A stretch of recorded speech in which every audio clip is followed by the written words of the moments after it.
around a very interesting aspect that many of you have been asking out there. Well, Madam Stella, quite a number of questions that have been coming through. There was a question on soil testing. There was a question on arid and semi-arid areas. I would like you to also weigh in on this. Okay. So, yes, I got the question from the farmer with 5 acres, coffee farmer. And soil testing, it's good that she really raises it because it's a critical element in farm production. Many a times do farmers go ahead to produce without understanding the nutrients in their soil. And so you already start on the wrong foot. So you could use the best seed, you could use the best inputs, but your soil is just not supporting the life of the crop. So we have various partners that we work with as a foundation. And one of them that I could highlight is CropNut, who offers a variety of tests of the soil. And they give recommendations of the nutrients in your soil. They give you the deficiencies in your soil, and they give you recommendations of how to improve or to boost the nutrition in your soil. Another way of improving soil health here is rotation, and this is what I would like to highlight as well to anyone investing in farming, actual farm production. You need to understand that potatoes will require a different set of nutrients from beans. So blending these two is a perfect combination in terms of rejuvenating the soil. So you need, what our current farmers are doing is year in, year out, growing the same crop, not realizing that they are depreciating the value or the nutrients in the soil. So one of the ways to boost your soil is to continuously rotate the crop you grow in your field. So I hope that helps the lady who asked about coffee farming and soil analysis. Someone else asked about ASAL areas. So we have worked with some farmers in Samburu County through our seeds team. And this is in a bid to introduce crops like potato in a pastoralist community. And what we have seen is intense interest because the soils are already fertile, they're already not utilized because they are typically not used to grow potatoes. So these are very fertile lands to actually introduce new crops. So ASAL areas are really potential areas to venture into, especially into crops that are really not your typical or you're not mainstream crops. So this is an example of what we have done with some of the farmers in Samburu, that we need to support them more and more to absorb some of these new technologies. All right. A lady asked about hydroponics. I would like to just highlight at this point that she can reach out to me through UAB, and perhaps we can link her up with some of our partners who are dealing with hydroponic, and she can get some on-field experience of how to do this, the farmer group, that is. Okay. Thank you so much. I believe you've literally answered most of the questions. I'd like us to move the discussion forward owing to the constraints of time. My next question to Madam Sibitio will be really around innovation in agriculture. And COVID hasn't made it any better. We've seen people working from home, of course, restrictions of movements across countries, but technology has played a vital role in still reconnecting people. How are we using technology in agriculture in these COVID times? Thank you very much for the question. I will just very quickly go over the question on ASAL because I have a particular interest of ASAL. I'm actually from an ASAL area myself.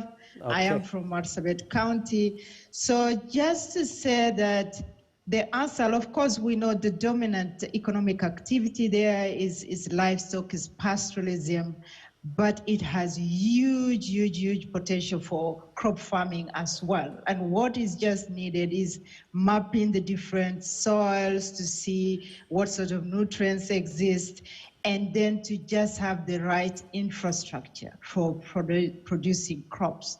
And I mean, you talk about, for example, Israel is a dry country like the asals of Kenya, yet you can see the kind of agriculture, very high-tech, very sophisticated, highly intensive, but very productive agriculture that is applied there.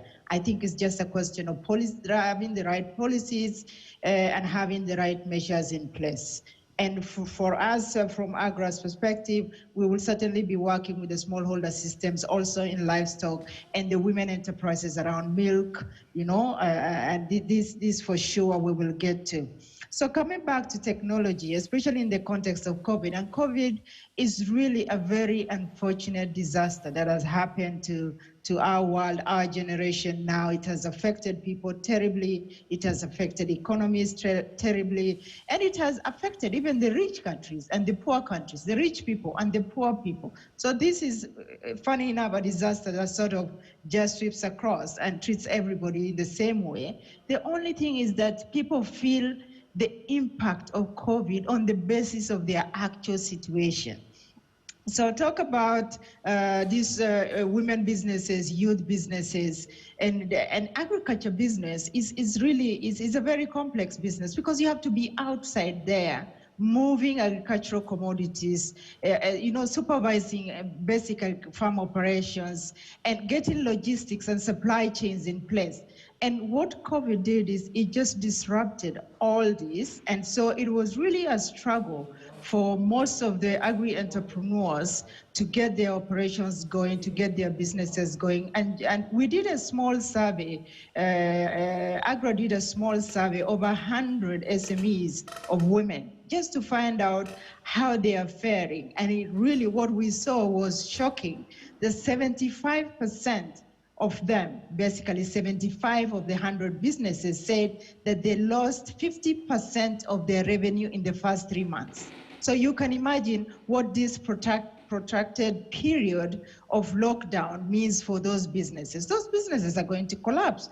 In fact, 15% of the businesses said they've closed because they can't continue. So what actually got them going was the digital technology. The ones that managed to get the operations going, they said they resorted to social media marketing, they resorted to using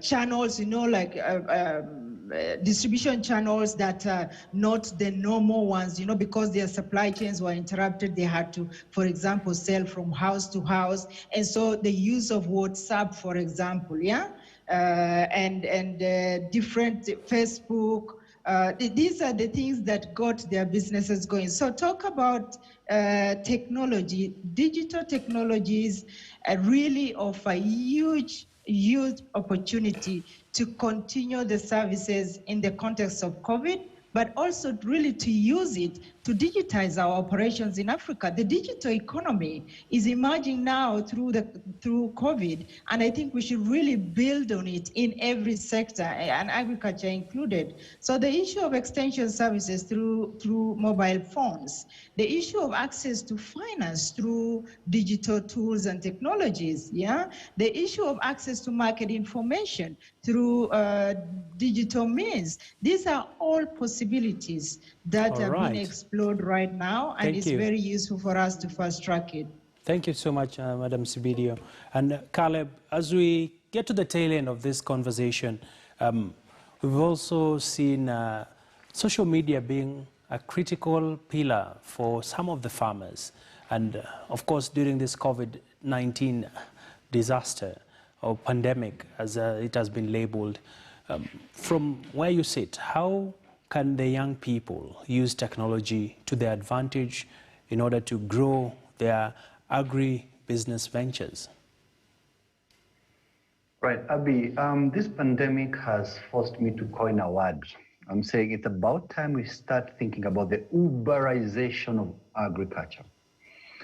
If your father has a pickup that has been lying idle, if he has a tractor that has been lying idle, it's about time you take a photo of that tractor or a video of that tractor in motion, post it online, do funny TikTok videos, post on WhatsApp group that now I'm offering tilling services using my father's tractor. It's as simple as that. If you have a mkokoteni, let's even move from the tractor itself. Young people need to look at what do I have around me, because All I need is probably a boda to move my sukuma wiki from my little farm here in Kikuyu, Zogoto, to someplace in, say, Kawangware. Leveraging on social media, we have amazing websites like umkulimayang.com, Farmbiz Africa. We need to move away from building a monument over, I must build enough for me to sell. Already we have WhatsApp, we have Facebook, we have Twitter, but what engagements are you having with your clients? We keep saying, you see someone and like Twitter, people post their vegetables and say, please retweet, my next client could be on the timeline. And it's for real, the next client is on the timeline. So let's not worry so much about building another app to sell, to post a product and sell it. Let's leverage on the already existing infrastructure. Let's look at our next door neighbor. Before you even post it on Facebook, do the people that live in your estate, do they know that you sell vegetables? It's as simple as that. Let's not worry so much about what we do not have. Give me 30 seconds to talk about the Asal region, something I'm very particular about. I'm hoping and I'm waiting for the day that a cabinet minister for agriculture will come on TV and say for the next 2-3 years, we are going to rope in the non-food producing counties like Mandera, Wajir, Turkana into the food basket. So we are going to, if it's cassava they can produce, can they produce the best cassava variety we can afford and start exporting cassava so that we stop this over dependence on Rift Valley region producing maize for the rest of the country. So it's about time that they ask. All right.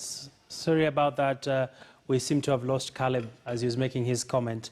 Well, we want to quickly now just get some closing remarks from our panelists. And let me give Madam Stella Kimani to give us your closing thoughts in less than a minute. Where do you see agribusiness and young people, say, in the next 5 years? Well, for me, it's really simple. The youth have a really strength that they really need to tap into, and this is agility and how fast they are on their feet.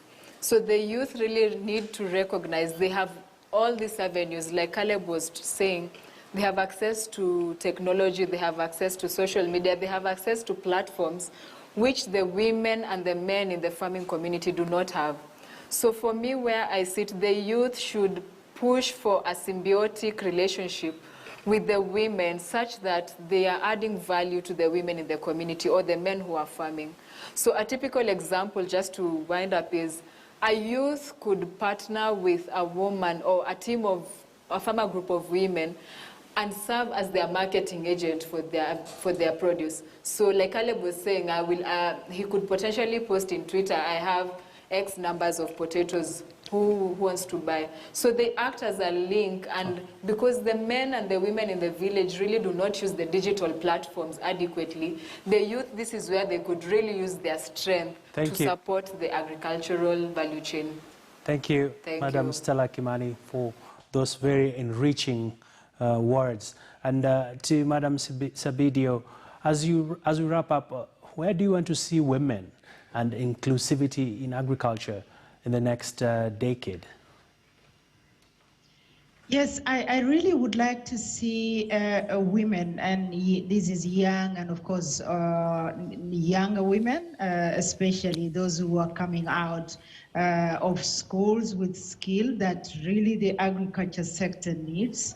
It's not only the young people who need agriculture sector and the jobs that agriculture sector can create. Actually, the sector really needs young people. And as was said initially by Caleb, as the farmer population is aging, we need new people in, but we also need the new ideas in to drive growth and innovation. Thank you. So my call to young people is, please come into agriculture sector and modernize it and grow it in the direction that you would like to see yourself in the modern world that we are in now, with the modern products, with the modern commodities, with the modern services. Come in and modernize it and make it nice for yourself, but also, of course, grow it and grow the wealth of our country. For women, the capacity, and the women have hidden capacity. You have less than 10 seconds. Comes to the fore only comes to the fore when they are given a chance. Please present yourself and show us what you can do. And I know you can do a lot of things. So venture into agribusiness, grow your businesses to global scale, and All right. go and Thank go you. and go. Thank you so much. I know you're very passionate about women inclusivity. I'd like to thank all my panelists for making the time and the effort to just share this very important nuggets to our viewers who are watching us on KTN Farmers and KTN News. And that's why we bring this conversation to a close. And indeed, I am convinced that the future of agriculture does lie with our youth. From me and the entire team, we say bye-bye for now and think agriculture. See you next time.